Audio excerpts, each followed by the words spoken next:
Harsha, there is something that comes in is that retail investors, there are many new ones that have come in, especially post-COVID, right?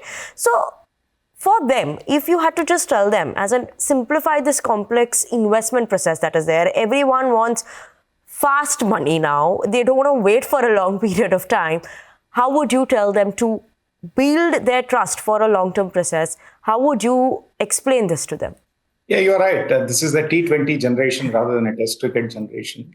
But investing is never a T20 game. It's always a test cricket in that sense. I think having that patience to remain invested through ups and downs is very, very important. My advice would be, again, to go back to those three investment mantras that I mentioned. Prudent asset allocation, because if you don't manage your asset allocation well, for example, if you keep chasing an asset class which has done very well or a segment which has done very well, there would be a point where the majority of your investments would be in that particular sector, in that particular asset class, etc. And if there is any headwind that comes up or if there is a concern with that asset class, then a large part of your portfolio would be under risk. So asset allocation is very, very important. The second, I would say, is having that long-term focus. Because what are you doing in equity investing? You are essentially investing in businesses, right? No business can keep giving you profits every day, every month, every year. Right? There will be ups and downs.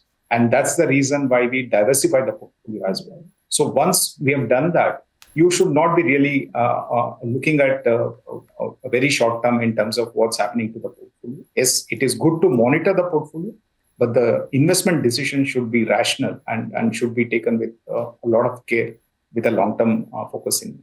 And finally, the investment discipline that you need to have. Just like the portfolio managers need to have investment discipline, the retail investors also need to have discipline in terms of staying put with their investments despite volatile times. I think that's what gives you larger wealth creation opportunities over a period of time.